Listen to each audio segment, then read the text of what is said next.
શબ્દને કાગળમાં લખીને વંદન કરું છું. બે શબ્દને મારા દિલને કહીને આપ સૌને સ્વાગત કરું છું. પણ મને દુઃખ એ વાતનું છે કે મારા જેવડી અનેક દીકરીઓ ભગવાનના ધામમાં જાય છે. એવું તે એણે શું ખોટું કાર્ય કર્યું છે? તેને આ દુનિયામાં રહેવા જ નથી દેતા. ઈશ્વર, દીકરી ગણીને મોટો ઉપકાર કર્યો છે. મા બાપ, માની મમતા, પિતાનો પરિવાર પ્રેમ આપણને આકાશમાં ચડાવે. વાદળી બંધાય મુશળધાર વર્ષમ, એનું નામ જ દીકરી. ઉચ્ચ શિક્ષણ એ જ સંસ્કાર દીકરીને ભણાવીને પરિવારનું નામ રોશન થશે. પણ આજે તો આપણે દીકરીને શિક્ષિત જ કરી રહ્યા છીએ. શા માટે? એટલા માટે નહીં, પરંતુ એટલા માટે કે માર્કેટમાં તેની વેલ્યુ હતી અને સારો પતિ મળે, સફળ મળે. બીજો કોઈ ભાવ આપણા મનમાં હોતો જ નથી. અસ્તુ. નરેન્દ્રનાથ હતો. તેમનો જન્મ કોલકાતામાં 12 જાન્યુઆરી 1863ના રોજ થયો હતો. તેમના પિતાનું નામ વિશ્વનાથ દત્ત અને માતાનું નામ ભુવનેશ્વરી હતું. તેમ ભણવામાં તેજસ્વી હતા. તેમની યાદશક્તિ અદ્ભુત હતી. તેઓ એકવાર પુસ્તક વાંચતા તેમને બધું યાદ રહી જતું હતું. તેમને નરેન્દ્રનાથને એક જ ધૂન હતી, મારે ઈશ્વરને જોવા છે. તેઓ ગુરુની શોધમાં ઘણા વ્યક્તિઓને મળ્યા, પરંતુ તેમને કોઈનાથી સંતોષ થયો નહીં. તેઓ રામકૃષ્ણ પરમહંસને મળ્યા. તેમનામાં સાચા ગુરુના દર્શન થયા. તેમને 23 વર્ષની ઉંમર ભગવા કપડાં પહેરીને સંન્યાસી બની ગયા. સ્વામી રામકૃષ્ણ પરમહંસે તેમને વિવેકાનંદ નામ આપ્યું.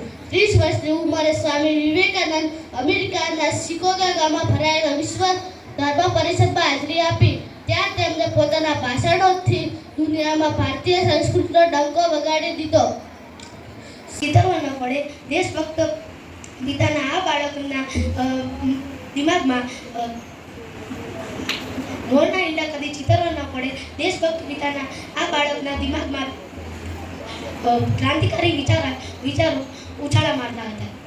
તેમનો આખો પરિવાર દેશભક્તિના રંગથી રંગાયેલો હતો.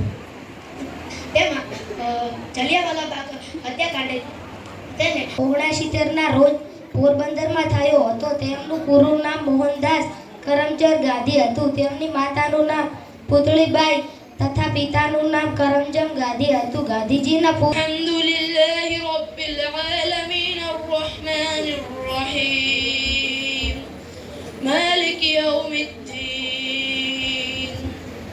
ઇય્યાકા નઅબુદુ વ ઇય્યાકા નસ્તઈન इहदिना सिरातल मुस्तकीम। विधि कैसे कहूँ कहानी, आप सुनो ये लंबी कतार में। जन्म हुआ मेरा जेल में, माँ बाप का चेहरा देख रोती थी माँ देव की जुजाई मिली मुझे पेट में। मामा से मेरा पुहार हुआ, मेरे माता पिता लाचार थे, भाइयों को मारा मेरा सामने आंसू थे माँ की आँख में। वैसे तो था भगवान में अजीब सा एक खेल है। मेरे माता पिता वो देवता, तीनों ही थे जेल में। बचपन जीता संघर्ष में, जिस माँ ने पाला पोसा उससे भी मैं हो गया दूर। विधि का क्या विधान, क्या लेख लिखा था कर्मों का। वैसे तो था मैं सब कुछ था, राजा पे और रंगीला, कष्टों से भरा जीवन में दुखों का मेरा अंत नहीं। खेल कूद की उम्र में कर्तव्य मेरे अनेक थे, छुड़वाना था मेरे माता पिता को। कई वर्षों से कैद थे। यहाँ धर्म से चलने कर्म से वो वृंदावन भी छोड़ दिया, मथुरा की भी उन गलियों से अपना धर्म मोड़ दिया। वृंदावन के साथ साथ मेरी किस्मत भी रूठ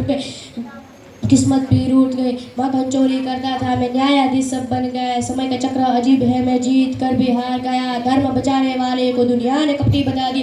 तरह तरह के सांप मिले, अश्रु की बूंदें सूख गई।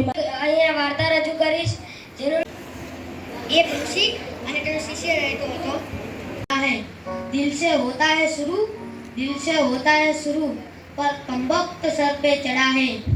कभी खुदा से, कभी खुद से, कभी जमाने से लड़ा है। इतना हुआ बदनाम फिर भी हर जुबा पे खड़ा है। ये तूने क्या किया, तूने मेरी फुर्सत की हरकत में इतनी बरकत की, इश्क में इतनी हरकत की। ये तूने क्या